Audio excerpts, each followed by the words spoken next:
stimulus response is that there is a response in response to stimulus. So it's like like the X1, but I'm sure you heard about the black box. What do you do with the black box when something happens with the aeroplane? Why are you looking for it? What does it tell you? The airplane crashed. Why are you looking for the black box? It tells you the position of where the plane crashed. So it gives you what?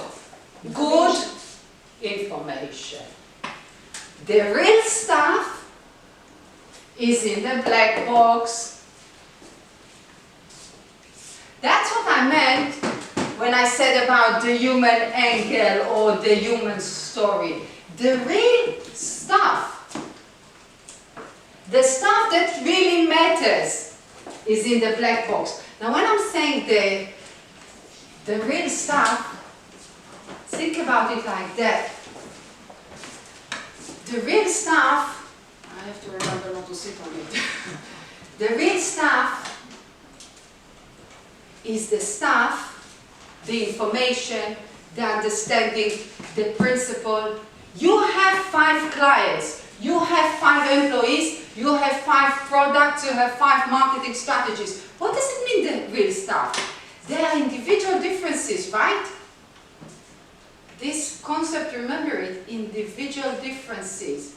I'm smoking and I live until 100. Someone else not smoking, get a stroke at the age of 25. That's individual differences. Do you know why? Because of the real stuff in the black box. The issues of emotions and mental processes are the most important issues to understand. You know that I screamed because, look at it, Nina, back to the dishes.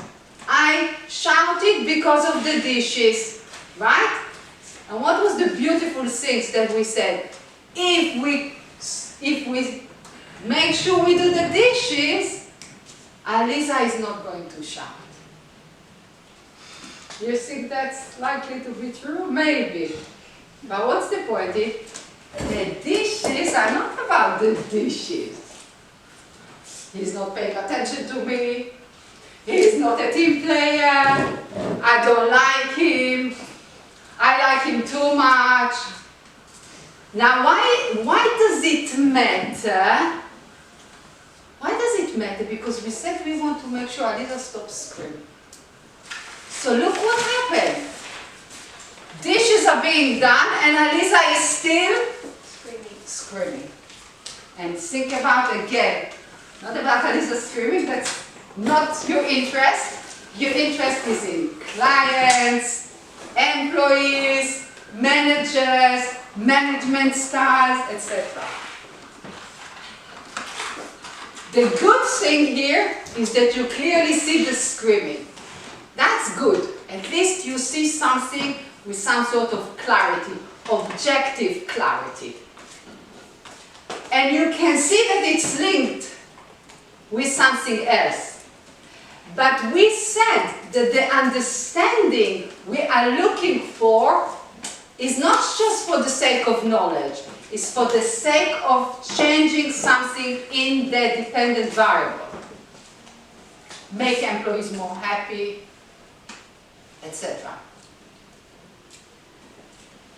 The cognitive approach is very interesting, very, very relevant for what you're doing. What cognitive psychologists did is that they moved cognitions and made them the independent variables, and they argue the way I think can affect, influence, explain everything, all my behavior, which is obviously makes sense.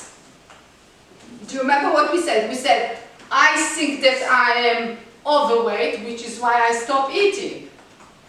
And what you can see here, well, one of the biggest things you can learn from the cognitive approach actually, and it's very, very, well, at least should be very influential on the topics that you're dealing with, is that perception, listen to what I'm saying, perception is the name of the game. So if you employees can get The best, we said about satisfaction, if your employees can get everything you can think of in order to make him satisfied and he still think he is deprived. Now, if he thinks that he is deprived, it's not only his problem, it's primarily your problem. And the issue, whether objectively he is genuinely deprived or not, becomes redundant. The same from a political point of view. You can go and try to convince until the moon rise certain certain social groups that there is no racism, that they are not deprived, that there is equality. And if they still feel or think that they are deprived, you are the one that's having a problem here. The perception counts much more than objective reality. And I mean, all of you, I'm sure, who has done marketing, media, it's about perceptions. And the issue becomes, though, if cognitions can explain behaviors, as we said, and you want to influence or change behaviors of your employees, of your clients, of your business partners, if this is what you want to do, you need to look into the cognitive processes that lies behind that. All I'm saying is that the first question here is, what are the origins of these cognitive processes? Because if you want, you start expanding your matrix into what we call mediating factors. Between the independent and dependent, there's a story. You start building up like Lego, building blocks of theoretical constructs, theoretical concepts. Any questions? Okay, next, psychodynamic approach. Very interesting. That's Freud, psychoanalysis. That is a wild territory. Now, how, those of you might be laughing, how is it possible to ever think about marketing, business, management without thinking about some elements from here is beyond me. Now, what is that? The unconscious mind. Do you think unconscious mind is relevant to what you do? Of course. Of course. Probably more than anything that you can see. Probably. Not always. Depends what. Psychodynamic theory, very, very complex. I mean, honestly, at the end of the day, it probably can take years until you really grasp. I mean, you know, you learn, you study, but you need to be older as well. I don't want to sound like, I know I'm 25, but it took many years until you really, really, really comprehend, you know them, but until you really comprehend the principles here. But for the sake of the arguments here, really just to try to minimize it, what psychodynamic theories argue is that the human being is complex. Now we know all that.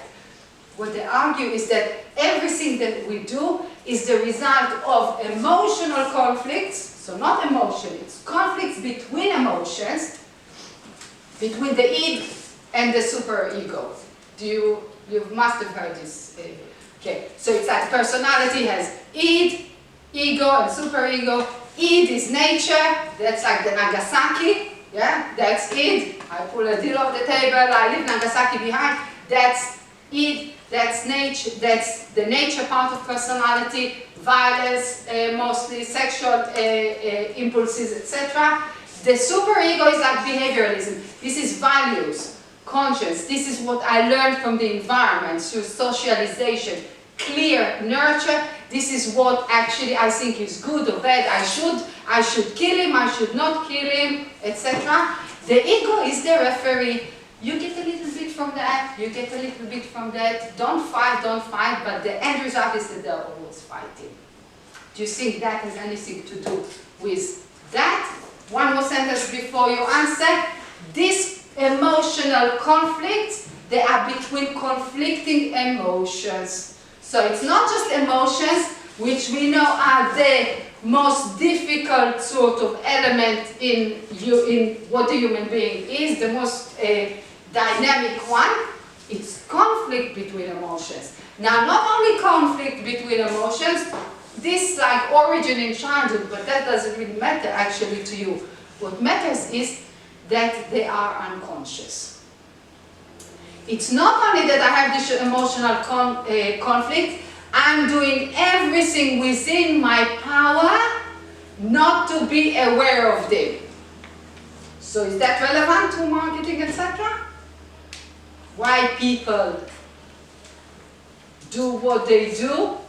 If they are trying not, if I'm going shopping all day long, and maybe it's because, I don't know, I'm not being loved, but I don't want to face not being loved, that's psychodynamic theory. Now, this is not a scientific theory, par excellence again. It's the complete opposite from behavioralism, not just because of how do we investigate the unconscious mind. What actually that tells you from the point of view of management, finance, business, marketing, media, is that whatever it is you put there is the result of some unconscious emotional conflicts. That's what it tells you. But what is more important here is the human being doesn't want to be aware of the genuine content of these emotional conflicts. They are unconscious, and he's doing everything within his power to make sure they still remain unconscious. That's what the concept that I'm sure all of you have heard about, defense mechanism. And defense mechanism, or the unconscious mind, is one of the most important things to understand something about the human being. Now, last thing I want to say, and tomorrow we're going to please think about the things that I was